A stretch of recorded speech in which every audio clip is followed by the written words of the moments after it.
Ela foi abandonada pelo marido por ser infértil. Então, um pai solteiro, CEO, perguntou: Venha comigo. O vento de novembro cortava as ruas vazias de Nova York como uma lâmina silenciosa, trazendo um frio que penetrava na pele e ficava nos ossos. As luzes da rua piscavam acima das calçadas escorregadias, projetando longas sombras no pavimento. Num banco rachado numa paragem de autocarro deserta, uma jovem sentava-se encurvada, com os braços bem apertados ao corpo. O casaco mal cobria os cotovelos. Com os joelhos encolhidos contra o peito, parecia que estava a tentar desaparecer. Nas mãos trêmulas, segurava um pequeno medalhão manchado com uma corrente fina e desgastada. Era tudo o que lhe restava, da sua mãe, a última ligação a algo bom. O seu nome era Eleanor Moore. Ultimamente, não parecia mais dela. Não depois que o marido gritou com ela como se fosse uma maldição. Inútil, quebrada, estéril, antes de empurrá-la para fora da porta da frente e trancá-la. Isso tinha sido há 2 noites, ou talvez 3. O tempo tinha se confundido. Ela não tinha comido. Não tinha dormido. A passagem de autocarro barata a tirou do estado. Ela caminhou o resto do trajeto. Alguém roubou a sua bolsa em um posto de descanso. Tudo se foi. Agora ela estava sentada no escuro, com os lábios rachados, o corpo dolorido, vazia. Não sobrou nada, pensou ela. Nada que valha a pena manter. Ela não conseguia chorar. As suas lágrimas tinham secado na Pensilvânia, na casa de banho de um posto de gasolina, enquanto se olhava num espelho rachado. As marcas nos seus pulsos tinham desbotado de roxo para amarelo. Mas as palavras ainda ressoavam na sua mente. Você nem consegue fazer a única coisa que uma mulher deve fazer. Depois de ela ter perdido o bebê, ele não a levou ao hospital. Ela sangrou sozinha no chão da casa de banho. Ela sobreviveu, mas algo dentro dela não. O vento soprou mais forte.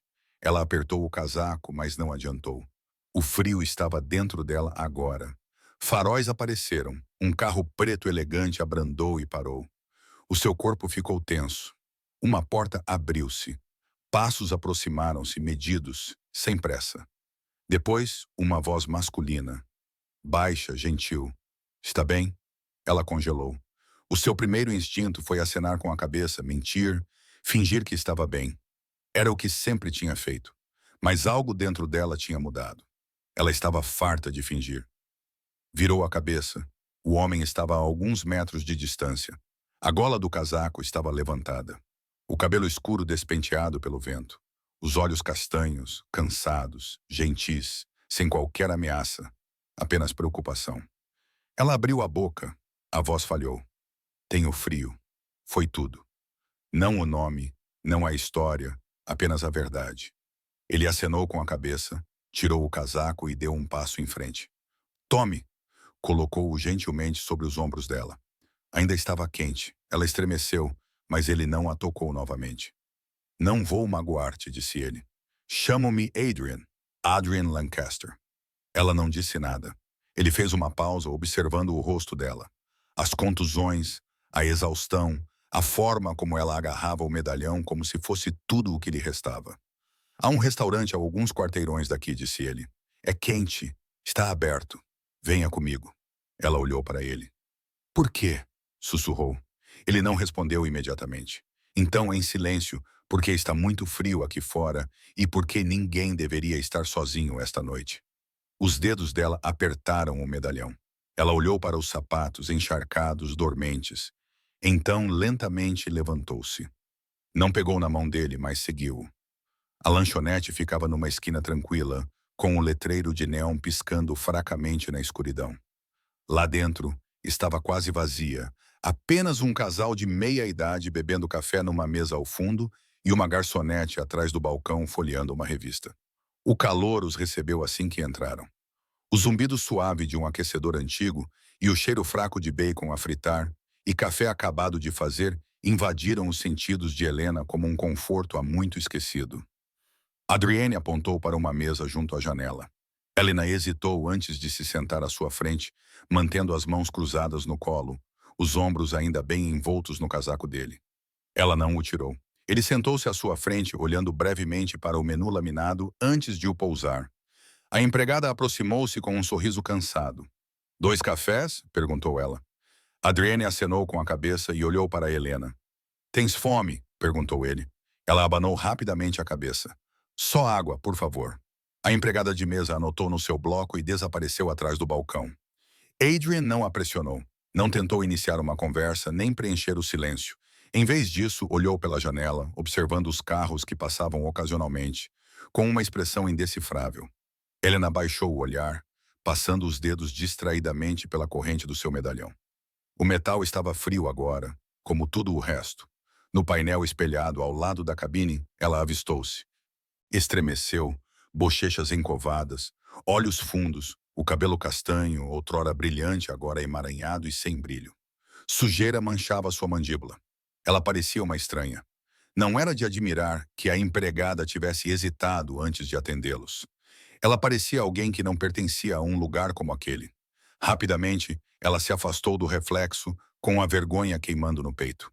A empregada de mesa voltou com 2 canecas de café, um copo de água e uma tigela de sopa de galinha com macarrão que Adriane não tinha pedido em voz alta. Ela disse isso na frente de Helena, sem dizer uma palavra. Helena olhou para ele confusa. Não precisava fazer isso. Está a tremer, disse Adriane simplesmente, mexendo o próprio café. A sopa ajuda. Ela olhou para a tigela. O vapor subia no ar. O estômago dela revirou-se, metade fome, metade medo. Lentamente, ela pegou na colher, as mãos ainda tremendo ligeiramente. Comeram em silêncio. Lá fora, as luzes da rua projetavam sombras preguiçosas. Lá dentro, o tilintar das colheres nas tigelas era o único som entre eles. Depois de um tempo, Adriane recostou-se e soltou um longo suspiro. Tenho 3 filhos, disse ele de repente. Helena olhou para cima. Ele deu um sorriso fraco e cansado.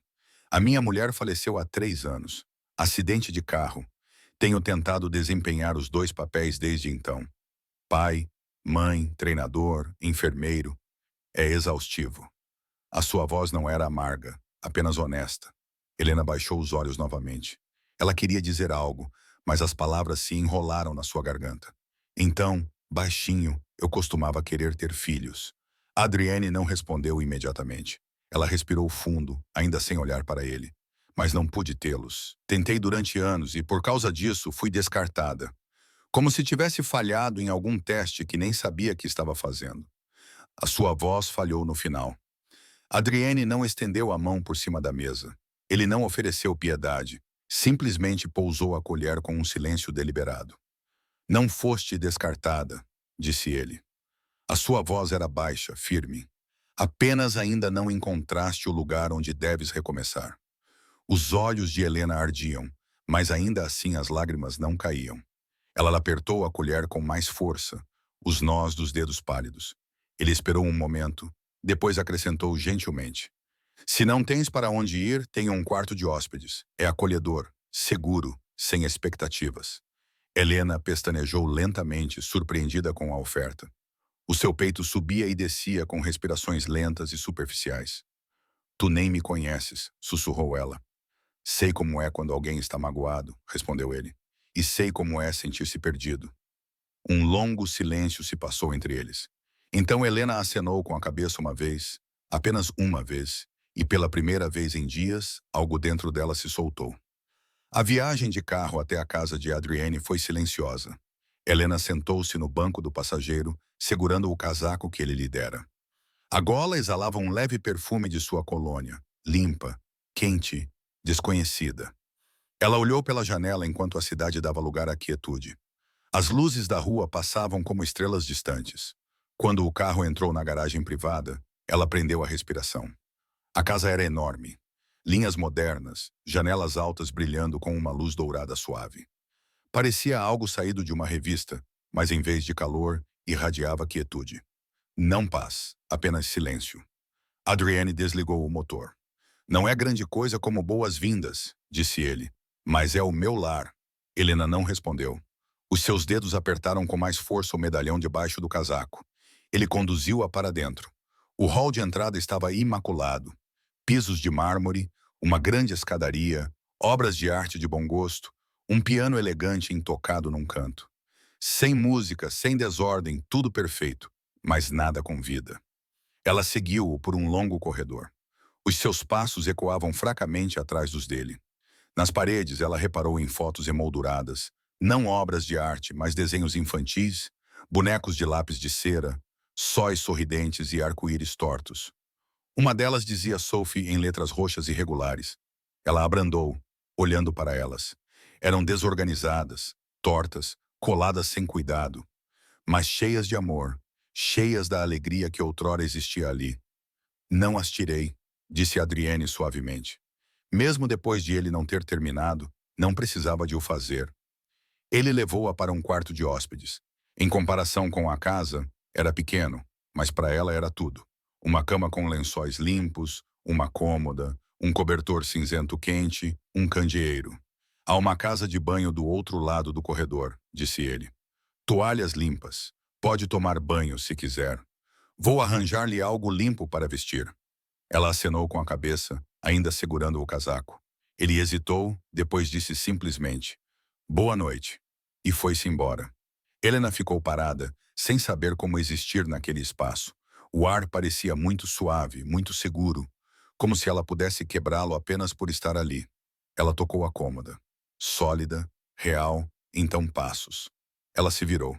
No corredor estava uma menina de cerca de 6 anos, abraçando um travesseiro ao peito, cabelos escuros, olhos grandes, descalça. Atrás dela estava um menino mais velho, de braços cruzados, observando e espreitando pelo canto. E um menino pequeno, com não mais de 4 anos, meio escondido atrás de uma cadeira. Os filhos de Adrienne. A menina ficou parada, em silêncio. O travesseiro apertado com força. O menino ficou imóvel, cauteloso. O mais novo piscou, depois se escondeu atrás da cadeira. Helena não se moveu muito rápido. Ajoelhou-se lentamente. Sou Helena, disse gentilmente. O teu pai disse que eu podia ficar aqui esta noite. Nenhuma resposta. A expressão do menino não mudou. A menina se mexeu ligeiramente. O mais novo fez xixi novamente. Sem boas-vindas, sem perguntas, mas eles não fugiram.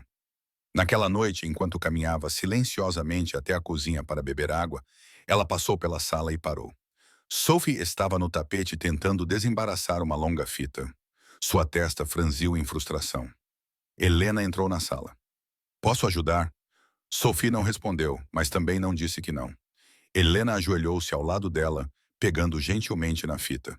As suas mãos trabalhavam lentamente, lembrando-se do toque da sua mãe, de como ela costumava trançar o cabelo de Helena com o mesmo cuidado silencioso. O nó afrouxou, a fita alisou. Sophie sussurrou, quase inaudível. A minha mãe costumava fazer isso. Helena olhou nos seus olhos e cenou com a cabeça. A minha também. A criança olhou para ela por um momento, depois levantou-se e afastou-se com a fita na mão. Ela não disse obrigada, mas no dia seguinte, os desenhos na parede do corredor ainda estavam lá. Helena não tentou conquistá-los. Ela sabia muito bem. Essas crianças tinham visto muitas pessoas passarem por ali. Babás, cuidadoras, parentes que ficavam por pouco tempo e iam embora. Elas não precisavam de mais sorrisos que desapareciam pela manhã. Elas precisavam de presentes. Alguém que simplesmente ficasse. Então ela ficou. Todas as manhãs, antes que a luz do sol tocasse as janelas, Helena levantava-se, sem despertador. Ninguém lhe pedia isso. Ela movia-se pela casa como um sussurro. Na cozinha, preparava chá Earl Grey e deixava-o no lugar habitual de Adrienne. Depois fazia o pequeno almoço. Nada sofisticado, apenas intencional. Uma panqueca em forma de urso para Max, que tinha rido na primeira vez e agora esperava por ela. Torradas com manteiga de amendoim. Sem cebola para Liam, que sempre atirava. Um leite com morango para Sophie, que nunca pedia, mas sempre bebia. Ela não perguntou a Sophie por que ela escondia os seus desenhos. Apenas acrescentou novos lápis de cor à caixa de arte. Não perguntou a Liam por que ele a encarava quando ela falava baixinho com Max. Apenas lembrou-se daquele tom de voz. Não perguntou por que Max tinha medo do escuro. Apenas deixou a luz do corredor acesa, um pequeno conforto silencioso. Ela não pediu confiança, mas lentamente ganhou algo mais duradouro. Num sábado à noite, Max estava com um pouco de febre. Adrienne estava presa numa reunião tardia do conselho e a babá não estava disponível. Helena sentou-se ao lado da cama de Max com um pano frio e uma voz gentil. Queres ouvir uma história? Perguntou ela. Ele acenou com a cabeça. Então ela contou-lhe sobre um pássaro com uma asa quebrada encontrado por 3 crianças bondosas. Elas não tentaram consertá-lo. Apenas ficaram. E quando sarou, voltou. Não porque estava ferido, mas porque o amor tinha feito daquele lugar o seu lar. Max não falou, mas a sua mãozinha apertou a dela enquanto adormecia. Na manhã seguinte havia um pedaço de papel dobrado sobre a mesa. Sem nome, sem nota. Dentro havia um desenho. 3 crianças rodeavam uma mulher alta, com longos cabelos castanhos e um colar brilhante. Estavam a sorrir. O céu estava azul. Adrienne encontrou-a segurando o desenho, com os olhos marejados. Ela não desenhou a mãe, disse ele. Helena assentiu, com voz suave. Não, ela desenhou-me. Uma pausa. Acho que estou a começar a existir aqui. Mas foi Liam quem mudou tudo. Domingo à tarde, Adrienne estava fora. Helena estava a dobrar a roupa lavada, quando um estrondo ecoou no andar de cima, seguido de choro. Ela correu. Max estava no chão do quarto de Liam a chorar. O seu robô favorito estava partido. Sophie estava parada na porta, de braços cruzados. Ele o quebrou, gritou ela. De propósito, Liam ficou afastado, com os punhos cerrados. É só um brinquedo, murmurou ele. Ele está agindo como se alguém tivesse morrido. Helena não levantou a voz. Sentou-se ao lado de Liam. Sem tocar, sem pressão. Quando eu tinha 6 anos, ela disse. A minha mãe deu-me um ursinho de peluche. Eu mantive-o escondido. Um dia, alguém rasgou-o. Eu chorei. Não porque era um brinquedo, mas porque era a única coisa que me lembrava que eu era amada. Sem medo. Silêncio! Liam não respondeu, mas quando ela se levantou para sair, ele falou. O Max apega-se a si, disse ele. Ele mal se lembra dela, mas lembra-se de si. Ela virou-se. Liam desviou o olhar e desapareceu no seu quarto. Ele voltou segurando algo. Uma velha pulseira de tecido azul marinho. Eu fiz isto. A minha mãe me ensinou. Nunca dei a ninguém. Ele estendeu a mão. Pode ficar com ela. Só não chame de presente. E não diga obrigada. Eu simplesmente não te odeio. Helena sorriu suavemente e pegou-a sem dizer nada. Naquela noite, Adrienne chegou tarde em casa.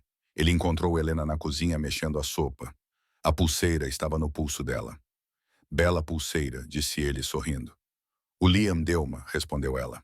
Adrienne ergueu uma sobrancelha. Ele disse que não é um presente, apenas que não sou odiada. Adrian riu-se. Um riso verdadeiro, o primeiro em muito tempo por parte de Liam. Isso é praticamente uma carta de amor. Olharam um para o outro por mais tempo do que o habitual, sem pressa, sem romantismo, apenas presentes. A casa estava silenciosa, banhada pelo luar. Uma brisa suave agitava as cortinas e do corredor, o rangido ocasional da madeira sugeria a idade da casa, mas fora isso, tudo estava silencioso, exceto Adrian. Ele estava sentado no seu escritório com um livro aberto, mas não lido, no colo. As palavras estavam desfocadas. O silêncio não era tranquilo naquela noite. Era muito intenso. Ele não dormia há dias, mas naquela noite parecia impossível. Em algum momento depois da meia-noite, ele se viu caminhando pelo corredor, passando pelos quartos das crianças, passando pela cozinha, até parar em frente à porta do quarto de hóspedes. Ele hesitou, depois bateu suavemente. Alguns segundos se passaram. Então a porta se abriu com um rangido e Helena estava lá, vestindo um suéter macio e grande, com a mesma pulseira que Liam lhe dera ainda no pulso. Seus olhos não estavam assustados, apenas curiosos. Não conseguia dormir, disse Adrienne. Ela acenou com a cabeça uma vez. Eu também não. Alguns minutos depois, sentaram-se à mesa da cozinha, cada um com uma caneca de chá nas mãos. As luzes do teto estavam apagadas. Apenas o brilho quente da luz do fogão iluminava a sala, projetando longas sombras nas paredes. Por um tempo, nenhum dos dois falou. Então Adrian olhou para o vapor que subia da sua caneca. A sua voz era baixa. Estava a chover na noite em que ela morreu. A minha mulher, ele fez uma pausa. Um motorista bêbado passou um semáforo vermelho. Ela nem chegou ao hospital. Os olhos de Helena suavizaram-se. Eu estava em casa com as crianças. A Sophie estava com febre. Lembro-me de assegurar enquanto o telefone tocava. Ele soltou um pequeno suspiro. No momento em que ouvi a voz do polícia, soube que era como se metade da casa tivesse desaparecido. Metade de mim também. A Helena não interrompeu. Apenas ouviu. A Adrienne olhou para ela. Às vezes ainda me esqueço.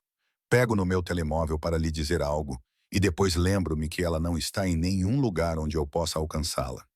Seguiu-se um longo silêncio, daqueles que não são desconfortáveis, mas cheios de peso, de espaço partilhado.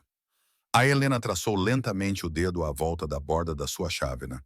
Então, quase timidamente, ela alcançou o medalhão que repousava logo abaixo do decote da sua camisola e o trouxe para a luz.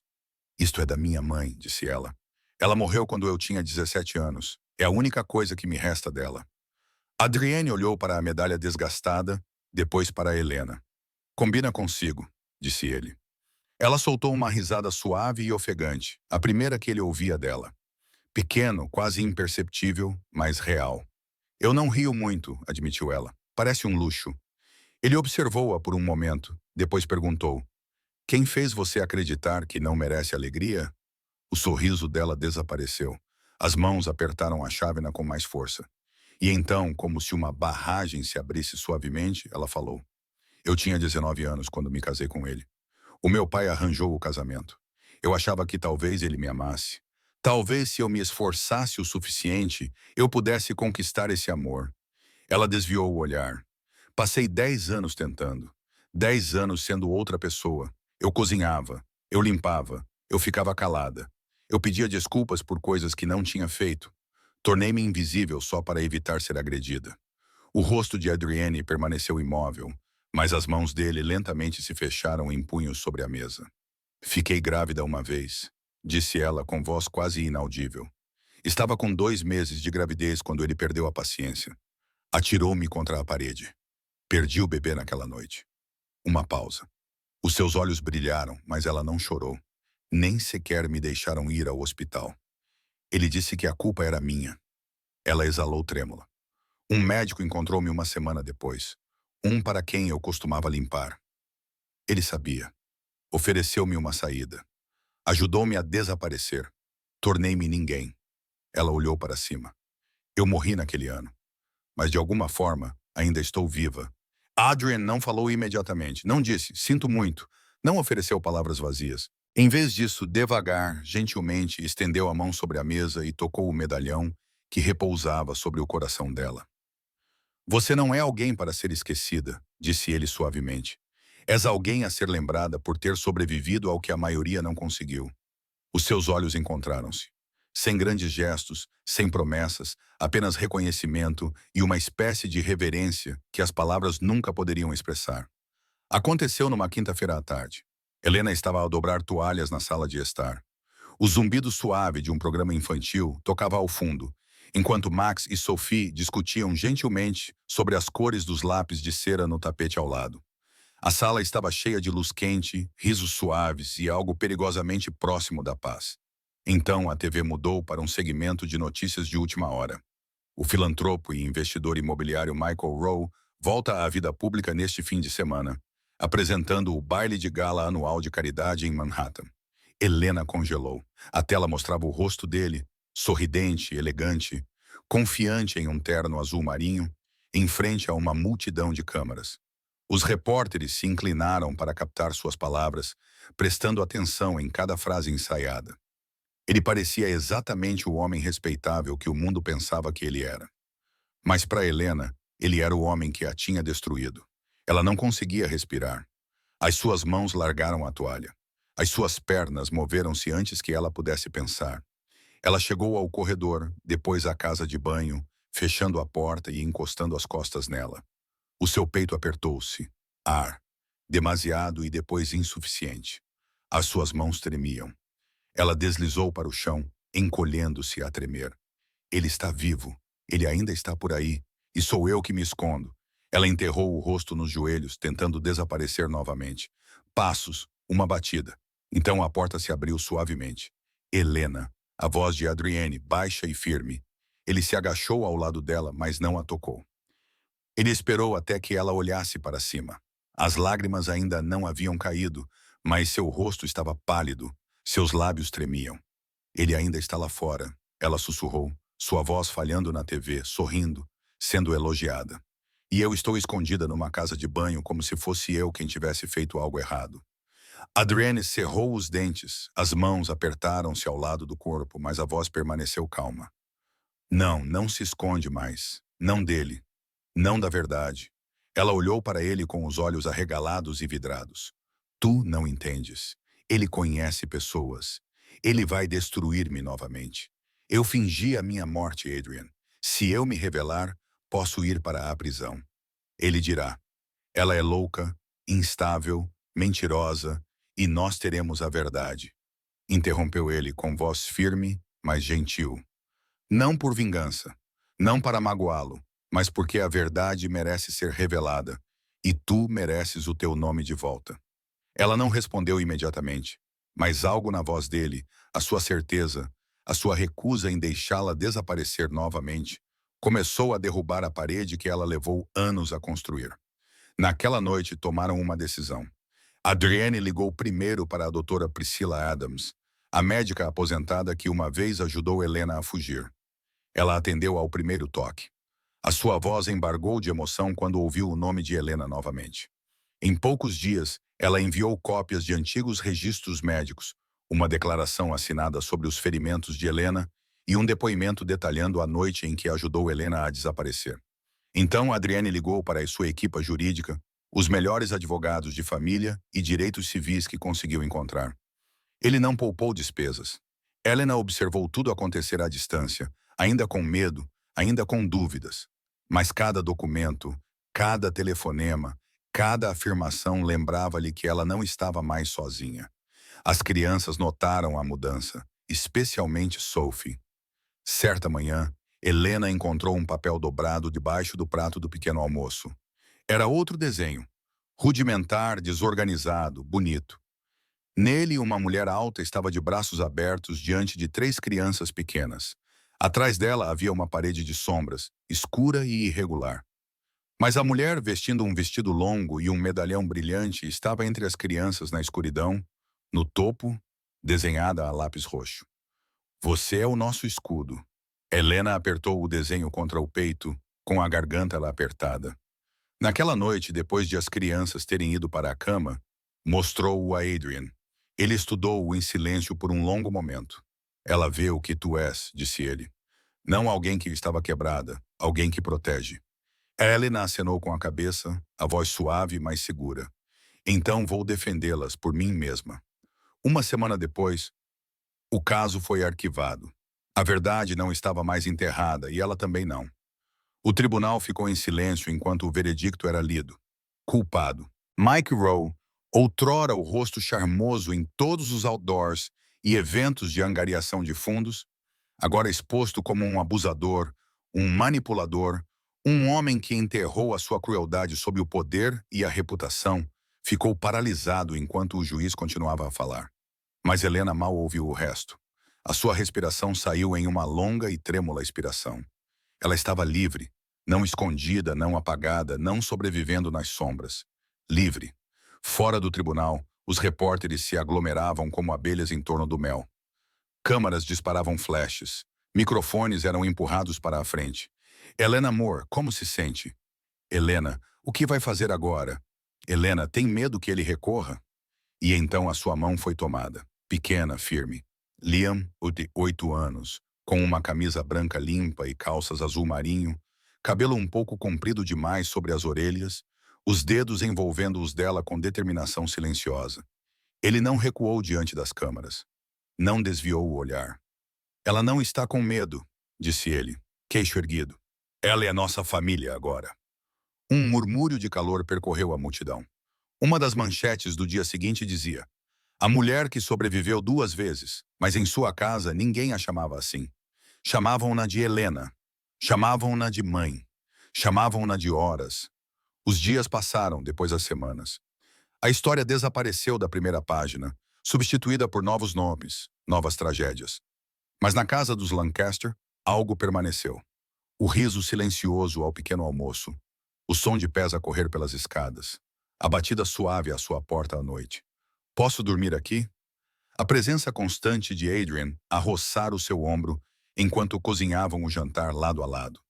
Era uma terça-feira à noite, no final da primavera. O jantar tinha sido simples: frango grelhado, batatas assadas, limonada de um pacote. O sol baixava, lançando uma luz dourada sobre o quintal, onde luzes de corda piscavam ao longo da cerca do jardim. Helena estava a lavar a louça na pia quando Adrienne saiu. Ela seguiu-a até o jardim que cuidavam juntas, onde Max uma vez jogou todas as sementes num buraco e declarou que era uma selva, onde Sophie plantou flores silvestres, onde Liam tentou construir um espantalho com meias. Agora eles estavam sozinhos. As crianças estavam dentro de camas, rindo de um jogo de tabuleiro. Adrienne virou-se para ela com as mãos enfiadas nos bolsos. A sua voz era baixa, firme. Passei os últimos 3 anos tentando manter esta casa unida com fita adesiva e café, disse ele. Tentando ser tudo. Fazer tudo por eles, por mim, pela memória do que perdemos. Helena não disse nada. Apenas ouviu como sempre fazia. Ele respirou fundo. Não preciso de alguém para preencher um espaço que se foi. Não preciso de um substituto. Ele olhou para ela agora com os olhos suaves. Preciso de alguém para caminhar ao meu lado. Alguém forte, gentil, alguém que entenda o silêncio e a sobrevivência. Ela prendeu a respiração. Não preciso de uma esposa, disse ele. Preciso de uma parceira. Pode ser as duas coisas. Antes que ela pudesse falar, a porta de tela se abriu com um estrondo. 3 crianças saíram correndo para o quintal, descalças, rindo.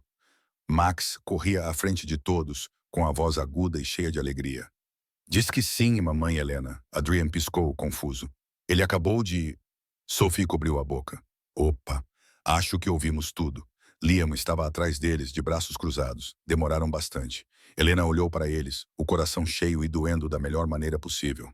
Ela se virou para Adrian, com os olhos brilhantes. Sim, ela sussurrou. 3 vivas explodiram. Max pulou no ar. Sophie jogou pétalas de flores que ela havia roubado do jardim. Liam revirou os olhos, mas até ele sorriu. E sob o céu dourado, rodeada pelas únicas pessoas que a tinham visto por inteiro e ficado, Helena Moore disse sim, não a um resgate, não a um conto de fadas, mas a uma família que ela tinha escolhido e que a tinha escolhido de volta. O jardim floresceu como se soubesse. No final da tarde, a luz do sol filtrava-se através das árvores, enquanto um jazz suave flutuava na brisa. Não havia corredores dourados, nem arcos grandiosos, apenas luzes de corda, flores silvestres e cadeiras de linho branco dispostas em um semicírculo suave.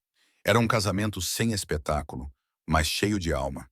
A Helena estava no topo do caminho do jardim, o cabelo caindo em ondas suaves, o medalhão de sua mãe repousando logo acima do coração. O vestido, marfim e esvoaçante, tinha sido escolhido com a ajuda de 3 vozes pequenas e mãos ansiosas. Adrienne esperava lá embaixo com um sorriso tranquilo e firme. Os convidados eram poucos, mas queridos.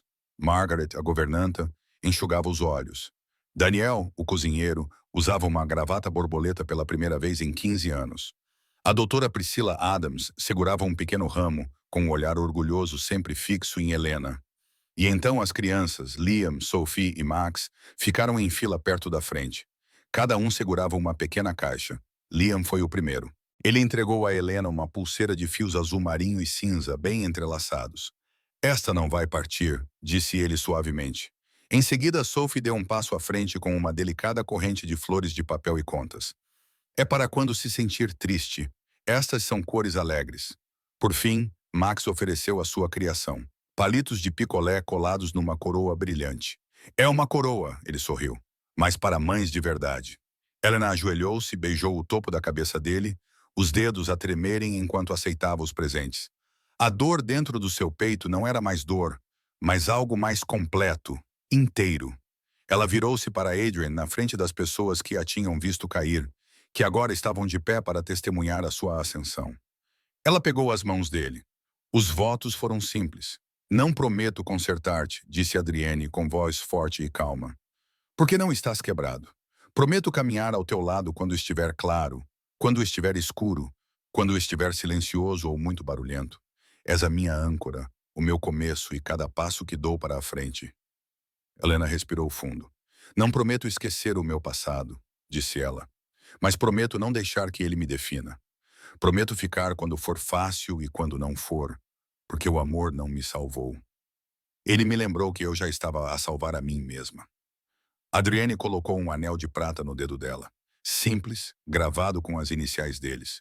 Não houve fanfarra nem beijo dramático. Apenas aplausos, calorosos e sinceros. O sol se pôs atrás das árvores e risadas encheram o jardim. Crianças corriam entre as mesas. Os copos tilintaram. A música tocava baixinho na mesa principal. O seu cartão de lugar dizia Helena Lancaster. Ela tinha assinado os papéis no início daquela semana. Mas mais tarde, enquanto estava descalça na relva, a ver as crianças a perseguir pirilampos, Adrienne aproximou-se por trás e envolveu-a pela cintura. Os seus lábios roçaram a sua têmpora. Sabes que já não te chamam Helena. Ela sorriu. Eu sei, Nana, murmurou ele. Essa foi a palavra do Max, não foi? Ela acenou com a cabeça. Ele não conseguia dizer o meu nome. Então a Sophie começou a dizê-lo. Depois o Liam. E agora, sussurrou Adrienne, virando-a gentilmente para ficar de frente para ele. Tornaste-te alguém novo. Os olhos dela encontraram os dele, calmos, claros. Não me perdi, disse ela. Só ainda não a tinha conhecido. Ele abraçou-a com força. Achas que te salvei? Sussurrou ele. Mas a verdade é que tu salvaste-nos a todos. E sob as estrelas, a mulher outrora rejeitada, outrora quebrada, estava no jardim da sua escolha, amada, vista, inteira, não conhecida pela dor que a moldou, mas pela força que escolheu tornar-se. Porque, às vezes, a pior coisa que já te aconteceu é o que te leva a casa. Se a história de Helena te emocionou, inspirou ou lembrou da força silenciosa dentro de ti, não te esqueças de subscrever o Soul Stirring Stories. Partilhamos histórias emocionantes e curativas todas as semanas para te lembrar que a esperança nunca se perde e que o amor pode ser encontrado nos lugares mais inesperados. O teu apoio significa muito para nós. Então, clica no botão de hype e ajuda-nos a continuar a dar vida a essas jornadas poderosas. Cada história é uma luz e, ao estar aqui, ajuda-a a brilhar mais intensamente. Obrigado por assistir e lembre-se de que, às vezes, os seus pedaços quebrados estão a construir algo bonito.